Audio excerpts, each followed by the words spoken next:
जय जगन्नाथ दर्शक बंधु आम यूट्यूब चैनल श्रीकृष्ण स्टूडियो रे आपनकु स्वागत।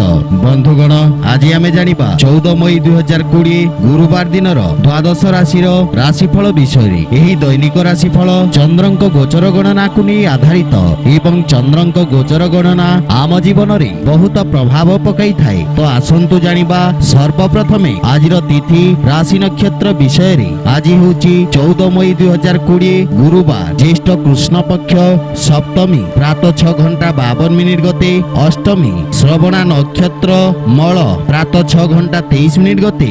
धनिष्ठा नक्षत्र आज मकर चंद्र रात्र 7 घंटा 22 मिनिट गते। कुंभ चंद्र आजिर शुभ बेला प्रातः 5 घंटा 16 मिनिट रु प्रातः 6 घंटा 9 मिनिट पर्यंत। आजिर सूर्योदय प्रातः 5 घंटा 15 मिनिट। आजिर सूर्यास्त संध्या 6 घंटा 24 मिनिट। आजिर पर्व होची वृष संक्रांति। आज नवजात शिशुर मकर राशि रात्र 7 घंटा 22 मिनिट गते वृष राशि। आज दिनर शुभ पाई जप ओम बृहस्पते नमः। तो बंधुगण यह थिला आजिर तिथि राशि नक्षत्र विषय रे। तो आसंतु जानिबा आजिर द्वादश राशि राशिफल विषय रे। ता पूर्वरु आम चैनल को जो माने नुआ करी आछंती तळे थिबा लाल रंगर सब्सक्राइब बटन को दबाई आम चैनल को सब्सक्राइब करंतु ओ पाखरी थिबा घंटी बटन को दबाई ऑल रे सिलेक्ट करंतु काहे कि ना आमे अपलोड करूथवा प्रत्येक वीडियो रो नोटिफिकेशन सर्वप्रथमे पाई परिबे। प्रथमे जानिबा मेष राशि विषय रे। आज आपणक जीवन रे उच्च नीचर स्थिति रहिबो। मनरे आशा निराशार भाव रहिबो। व्यापार वाणिज्य रे उत्तम लाभ परिणाम पाई परिबे। सहकर्मी और उच्च अधिकारी सहयोग मिलिबो। न्याय पक्ष मजबूत रहिबो। आकस्मिक धन लाभर जोग रहिछि। सामाजिक कार्य क्षेत्र रे आपणक मान सम्मान रे वृद्धि घटिबो। आज आपणक संतान पक्षरु संतानक कार्य को नै सामान्य चिंतित हेबे। विरोधी और शत्रु पक्ष शांत रहिबे। सरकारी कार्य क्षेत्र रे अर्थ व्यय करि पारंती। परिवार रे हस खुशीर वातावरण लागि रहिबो और परिवार सदस्यंक पूर्ण सहयोग मिलिबो। आज भाग्य आपणक सपक्ष रे रहिबो। जदि आपण अविवाहित ताहले विवाह संबंधी कोनोसी सूचना पाई परिबे। किंतु विवाहित मानंकु आज जीवन साथी सहित मनमतांतरर स्थिति रहिबो। विद्यार्थी माने शिक्षा क्षेत्र रे मन बळेइबे। आपण शिवलिंग रे जल अर्पण करंतु शुभ फल पाइबे। आपणक पई शुभ रंग नील। आपणक पई शुभ संख्या 9। आसंतु जानिबा वृष राशि विषय रे। आज आपण कठिन परिश्रम करी कार्य क्षेत्र में सफलता पाई परिबे। किंतु किछि यांत्रिक समस्या लागि रहिबा कारणरू सामान्य चिंतित रहिबे। आज आपणक भाग्योदय हेबो। आज आपणक स्थान परिवर्तनर जोग रहिछि। कोनोसी शुभ समाचार पाई मनरे प्रसन्नतार भाव रहिबो। आर्थिक स्थिति सुदृढ़ रहिबो। धन प्राप्ति सुगम हेबो। किंतु धान दौड़ा कार्य व्यस्तता दे गति करिबे। अर्थ देवा नेबा और निवेश रे सावधान रहिबा आवश्यक। बंधु मित्रंक सहित अधिक समय अतिबाहित करिबे। पति पत्नींक मध्यरे थिबा भूल बुझाबणा दूर हेबो और दाम्पत्य जीवन सुखमय रहिबो। पितांक स्वास्थ्य समस्या को नै सामान्य चिंतित रहिबे। आर्थिक क्षेत्र रे दिनटी अनुकूल रहिबो। किंतु छात्र छात्री मानक पई सामान्य नकारात्मक होई पारे। आज आपण सूर्य नारायण को अर्घ्य दान करंतु शुभ फल पाइबे।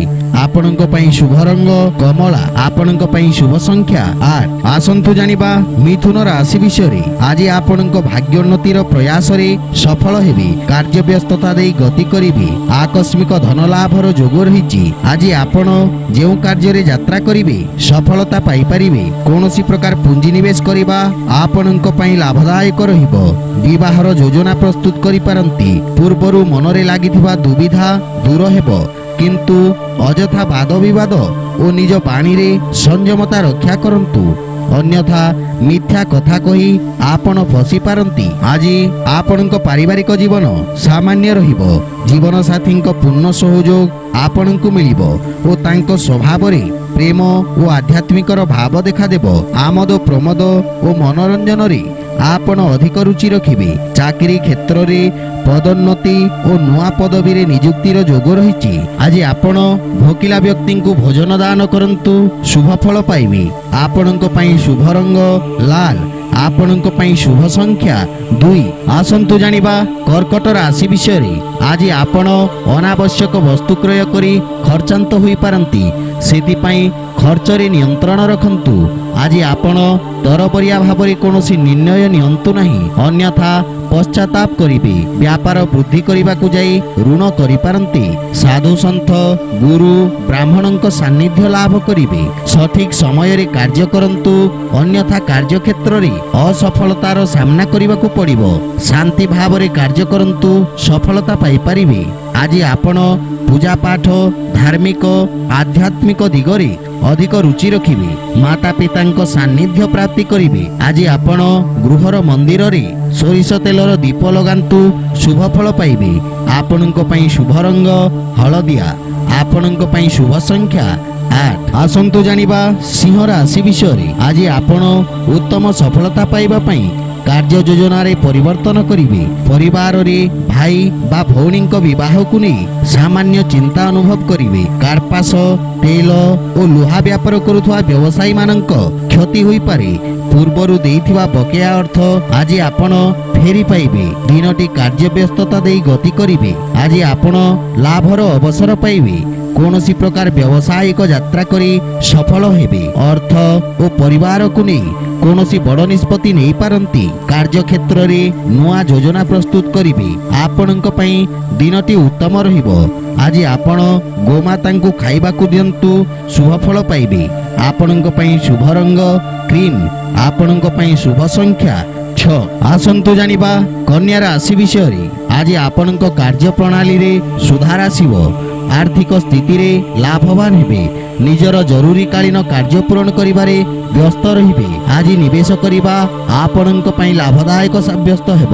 ଆଜି ଆପଣ ସରକାରୀ କାର୍ଯ୍ୟରେ ବ୍ୟକ୍ତିଙ୍କ ସହଯୋଗ ପାଇବେ। ଗୃହରେ କୌଣସି ଧାର୍ମିକ କାର୍ଯ୍ୟକ୍ରମର ଆୟୋଜନ କରିବାର ବିଚାର କରିବେ। ପରିବାର ସଦସ୍ୟଙ୍କ ପୂର୍ଣ୍ଣ ସହଯୋଗ ମିଳିବ। ବିବାହିତ ବ୍ୟକ୍ତିଙ୍କ ପାଇଁ ଦିନଟି ଅତ୍ୟନ୍ତ ଉତ୍ତମ ରହିବ। ଉନ୍ନତିର ମାର୍ଗ ପ୍ରଶସ୍ତ ହେବ। ବାଣିଜ୍ୟ ବ୍ୟବସାୟରେ ଲାଭବାନ ହେବେ। ଆଜି ଆପଣ ମାତା ପିତାଙ୍କ ଆଶୀର୍ବାଦ ନିଅନ୍ତୁ, ଶୁଭ ଫଳ ପାଇବେ। ଆପଣଙ୍କ ପାଇଁ ଶୁଭ ରଙ୍ଗ ସବୁଜ। ଆପଣଙ୍କ ପାଇଁ ଶୁଭ ସଂଖ୍ୟା 5। ଆସନ୍ତୁ ଜାଣିବା ତୁଳା ରାଶି ବିଷୟରେ। ଆଜି କାର୍ଯ୍ୟକ୍ଷେତ୍ରରେ ସହକର୍ମୀଙ୍କ ସହିତ ଯୁକ୍ତି ତର୍କ ବାଦ ବିବାଦ ଦେଖାଦେଇପାରେ। ଆଜୀବିକାରେ ନୂଆ ସ୍ରୋତ ସ୍ଥାପିତ ହେବ। କୌଣସି ବଡ଼ କାର୍ଯ୍ୟର ଦାୟିତ୍ୱ ଆପଣଙ୍କୁ ମିଳିପାରେ। ସାମାଜିକ ମାନ ସମ୍ମାନ ପ୍ରତିଷ୍ଠାରେ ବୃଦ୍ଧି ଘଟିବ। କାର୍ଯ୍ୟକ୍ଷେତ୍ରରେ କାର୍ଯ୍ୟସିଦ୍ଧିର ଯୋଗ ରହିଛି। ଆଜି ଆପଣଙ୍କ ସ୍ୱାସ୍ଥ୍ୟାବସ୍ଥା ସାମାନ୍ୟ ରହିବ। ସ୍ୱାସ୍ଥ୍ୟରେ ମସ୍ତିଷ୍କ ପୀଡ଼ା ଦେଖାଦେଇପାରେ। ଆଜି ଦିନଟି ଉଚ୍ଚ ନିଚର ସ୍ଥିତି ରହିବ। କାର୍ଯ୍ୟକୁ ନେଇ କୌଣସି ଯାତ୍ରା କରିପାରନ୍ତି। ଦାମ୍ପତ୍ୟ ଜୀବନ ଦୃଷ୍ଟିରୁ ସମୟ ଉତ୍ତମ ରହିବ। ସମ୍ପର୍କରେ ଆହୁରି ଘନିଷ୍ଠତା ଦେଖାଦେବ।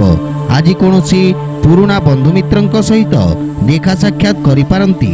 ଆଜି ଆପଣ ଅସହାୟଙ୍କୁ ସାହାଯ୍ୟ କରନ୍ତୁ, ଶୁଭ ଫଳ ପାଇବେ। ଆପଣଙ୍କ ପାଇଁ ଶୁଭ ରଙ୍ଗ ଧଳା। ଆପଣଙ୍କ ପାଇଁ ଶୁଭ ସଂଖ୍ୟା 6। ଆସନ୍ତୁ ଜାଣିବା ବିଛା ରାଶି ବିଷୟରେ। ଆଜି ଆପଣ କୌଣସି ପାରିବାରିକ ଯାତ୍ରା କରିପାରନ୍ତି। ଧାର୍ମିକ ଆଧ୍ୟାତ୍ମିକ ପୂଜାପାଠ କାର୍ଯ୍ୟକ୍ରମରେ ରୁଚି ବଢ଼ିବ। ଆପଣଙ୍କ ଆର୍ଥିକ ସ୍ଥିତି ମଜବୁତ ହେବ। ନୂଆ ଯୋଜନାର କ୍ରିୟାନ୍ୱିତ କରି ଲାଭବାନ ହେବେ। ବାହନ, ଯନ୍ତ୍ରପାତି ଓ ଅଗ୍ନି ପ୍ରୟୋଗରୁ ସାବଧାନ ରହିବା ଆବଶ୍ୟକ। କୌଣସି ଦାମିକା ମୂଲ୍ୟବାନ ବସ୍ତୁ ହରାଇ ପାରନ୍ତି। ନୂଆ ବ୍ୟବସାୟିକ ଅନୁବନ୍ଧ ହୋଇପାରେ। ମାନ ସମ୍ମାନ ପ୍ରତିଷ୍ଠାରେ ବୃଦ୍ଧି ଘଟିବ। ଅନାବଶ୍ୟକ ବାଦ ବିବାଦରୁ ଦୂରେଇ ରହିବା ଉଚିତ। ବୈବାହିକ ଜୀବନ ପାଇଁ ସମୟ ଅନୁକୂଳ ରହିବ। ପ୍ରେମ ଜୀବନରେ ମଧ୍ୟ ଆପଣ ସଫଳତା ପାଇପାରିବେ। ଆଜି ଆପଣ ଭଗବାନ ବିଷ୍ଣୁଙ୍କୁ ତୁଳସୀ ଅର୍ପଣ କରନ୍ତୁ, ଶୁଭ ଫଳ ପାଇବେ। ଆପଣଙ୍କ ପାଇଁ ଶୁଭ ରଙ୍ଗ ଆକାଶୀ। ଆପଣଙ୍କ ପାଇଁ ଶୁଭ ସଂଖ୍ୟା 4। ଆସନ୍ତୁ ଜାଣିବା ଧନୁ ରାଶି ବିଷୟରେ। ଆତ୍ମବିଶ୍ୱାସ ଓ ଇଷ୍ଟବଳର ସହଯୋଗରୁ ସଫଳତା ପାଇପାରିବେ। ଭାଗିଦାରୀ ବ୍ୟବସାୟରେ ଲାଭବାନ ହେବେ। ଗୃହର ବୟୋଜ୍ୟେଷ୍ଠଙ୍କ ସ୍ୱାସ୍ଥ୍ୟ ସମସ୍ୟାକୁ ନେଇ ସାମାନ୍ୟ ଚିନ୍ତିତ ରହିବେ। ଆପଣଙ୍କ ସ୍ୱପ୍ନ ସାକାର କରିବାର ସମୟ। ପ୍ରେମ ପ୍ରସଙ୍ଗରେ ଏହି ସମୟ ଅନୁକୂଳ ରହିବ। ଯାତ୍ରା କ୍ଷେତ୍ରରେ ଆପଣ ସଫଳତା ପାଇବେ। ଆଜି ଲାଭର ଅନେକ ଅବସର ମିଳିବ। ଜରୁରୀ ମହତ୍ୱପୂର୍ଣ୍ଣ କାର୍ଯ୍ୟ ସମୟରେ ପୂରଣ କରିପାରିବେ। ବୈବାହିକ ଦାମ୍ପତ୍ୟ ଜୀବନରେ ଜୀବନସାଥୀଙ୍କ ସହିତ ଉତ୍ତମ ସମୟ ଅତିବାହିତ କରିବେ। ବିଦ୍ୟାର୍ଥୀମାନେ ଶିକ୍ଷା କ୍ଷେତ୍ରରେ ମନୋଯୋଗ ଦେବେ। ଆଜି ଆପଣ ଛାତରେ ପକ୍ଷୀଙ୍କ ପାଇଁ ପାତ୍ରରେ ପାଣି ରଖନ୍ତୁ, ଶୁଭ ଫଳ ପାଇବେ। ଆପଣଙ୍କ ପାଇଁ ଶୁଭ ରଙ୍ଗ ଲାଲ, ଆପଣଙ୍କ ପାଇଁ ଶୁଭ ସଂଖ୍ୟା 9। ଆସନ୍ତୁ ଜାଣିବା ମକର ରାଶି ବିଷୟରେ। ଆଜି ଆପଣଙ୍କ ମନରେ କୌଣସି କଥାକୁ ନେଇ ଅଶାନ୍ତି ଲାଗି ରହିବ, ମାନସିକ ଚିନ୍ତିତ ରହିବେ। ତରବରିଆ ନିର୍ଣ୍ଣୟ ନିଅନ୍ତୁ ନାହିଁ। ଗୃହରେ ବୟୋଜ୍ୟେଷ୍ଠ ଓ ବିଶ୍ୱସନୀୟ ବ୍ୟକ୍ତିଙ୍କ ସହିତ ବିଚାର ବିମର୍ଶ କରି ନିର୍ଣ୍ଣୟ ନିଅନ୍ତୁ। ପୂର୍ବରୁ କରିଥିବା କୌଣସି ନିବେଶର ଲାଭ ପାଇପାରନ୍ତି। ନିଜ ବୁଦ୍ଧି ଓ ବିବେକରେ କାର୍ଯ୍ୟ କରନ୍ତୁ, ସଫଳତା ପାଇପାରିବେ। ଶତ୍ରୁପକ୍ଷ ସକ୍ରିୟ ରହିବେ, ଜମିବାଡ଼ି ସମ୍ପତ୍ତିରୁ ଲାଭବାନ ହେବେ। ଅନାବଶ୍ୟକ ଖର୍ଚ୍ଚରେ ଅଙ୍କୁଶ ଲଗାନ୍ତୁ। ଆଜି କୌଣସି ଲମ୍ବା ଯାତ୍ରା କରିବାର ଯୋଗ ରହିଛି। ଭାଇ ଭଉଣୀଙ୍କ ପୂର୍ଣ୍ଣ ସହଯୋଗ ମିଳିବ।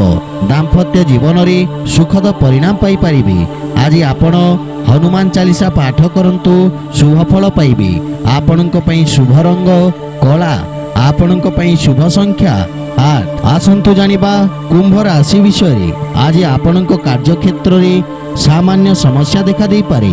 ଆପଣଙ୍କ କ୍ରୋଧରେ ନିୟନ୍ତ୍ରଣ ରଖନ୍ତୁ ଓ ନିଜ ବାଣୀରେ ମଧ୍ୟ ସଂଯମ ରକ୍ଷା କରନ୍ତୁ। ବଡ଼ ଲୋକଙ୍କ ଅନୁଭବ ଆପଣଙ୍କ ପାଇଁ ଲାଭପ୍ରଦ ରହିବ। ବୌଦ୍ଧିକ କାର୍ଯ୍ୟରେ ସଫଳତା ପାଇପାରିବେ। ଜୀବନ ସାଥୀଙ୍କୁ ନେଇ ସାମାନ୍ୟ ଚିନ୍ତିତ ରହିବେ। ଆକସ୍ମିକ ଧନ ଲାଭର ଯୋଗ ରହିଛି। କୌଣସି ବଡ଼ ନିଷ୍ପତ୍ତି ନେବା ଆଗରୁ ବୟୋଜ୍ୟେଷ୍ଠଙ୍କ ପରାମର୍ଶ ନିଅନ୍ତୁ। ପ୍ରେମ ବିବାହ ସମ୍ବନ୍ଧୀୟ ସମସ୍ୟାର ସମାଧାନ ହେବ, କିନ୍ତୁ କୌଣସି ବନ୍ଧୁଙ୍କ ସହିତ ଯୁକ୍ତିତର୍କ ଓ ମତଭେଦ ଦେଖା ଦେଇପାରେ। ଆଜି ଆପଣ ପକ୍ଷୀଙ୍କୁ ଖାଇବାକୁ ଦିଅନ୍ତୁ, ଶୁଭ ଫଳ ପାଇବେ। ଆପଣଙ୍କ ପାଇଁ ଶୁଭ ରଙ୍ଗ କେଶରୀ, ଆପଣଙ୍କ ପାଇଁ ଶୁଭ ସଂଖ୍ୟା 1। ଆସନ୍ତୁ ଜାଣିବା ମୀନ ରାଶି ବିଷୟରେ। ଆଜି ଆପଣଙ୍କ ପାରିବାରିକ ସୁଖ ଓ ଧନ ବୃଦ୍ଧି ହେବାର ଯୋଗ ରହିଛି। ବାଣୀରେ କଠୋରତାର ଭାବ ରହିବ। ସମାଜ କଲ୍ୟାଣକାରୀ କାର୍ଯ୍ୟରେ ଉତ୍ସାହ ପୂର୍ବକ ଭାଗ ନେବେ। ଚାକିରି ବର୍ଗୁଆ ବ୍ୟକ୍ତିଙ୍କ ପାଇଁ ଆପଣଙ୍କ ପଦୋନ୍ନତିର ଯୋଗ ରହିଛି। ଅଯଥା ବିବାଦରେ ପଡ଼ନ୍ତୁ ନାହିଁ, ଅନ୍ୟଥା ହଇରାଣ ହେବେ। ପରିବାରରେ ହସ ଖୁସିର ବାତାବରଣ ଲାଗି ରହିବ। ମାତା ପିତା ଆପଣଙ୍କ କାର୍ଯ୍ୟରେ ପ୍ରସନ୍ନ ରହିବେ। ଚାକିରି କ୍ଷେତ୍ରରେ ଉଚ୍ଚ ଅଧିକାରୀ ଓ ସହକର୍ମୀଙ୍କ ପୂର୍ଣ୍ଣ ସହଯୋଗ ମିଳିବ। ଆପଣଙ୍କ ଦାମ୍ପତ୍ୟ ଜୀବନ ସୁଖମୟ ରହିବ। ଆଜି ଆପଣ ଭଗବାନ ବିଷ୍ଣୁଙ୍କୁ କଦଳୀର ଭୋଗ ଅର୍ପଣ କରନ୍ତୁ, ଶୁଭ ଫଳ ପାଇବେ। ଆପଣଙ୍କ ପାଇଁ ଶୁଭ ରଙ୍ଗ ହଳଦିଆ, ଆପଣଙ୍କ ପାଇଁ ଶୁଭ ସଂଖ୍ୟା 3। ତ ବନ୍ଧୁଗଣ, ଏହା ଥିଲା 14 ମଇ 2020 ଗୁରୁବାର ଦିନର ଦ୍ୱାଦଶ ରାଶିର ରାଶିଫଳ ବିଷୟରେ। ଯଦି ଭିଡ଼ିଓଟି ଆପଣମାନଙ୍କୁ ଭଲ ଲାଗିଥାଏ, ଲାଇକ୍, ସେୟାର ଓ କମେଣ୍ଟ କରି ଜଣାନ୍ତୁ। ଏବଂ ଏହିପରି ନିଜ ରାଶିଫଳ ବିଷୟରେ ଜାଣିବା ପାଇଁ ଆମ ଚ୍ୟାନେଲକୁ ସବସ୍କ୍ରାଇବ୍ କରନ୍ତୁ ଓ ପାଖରେ ଥିବା ଘଣ୍ଟି ବଟନକୁ ଦବାଇ ଅଲରେ ସିଲେକ୍ଟ କରନ୍ତୁ। ଜୟ ଜଗନ୍ନାଥ।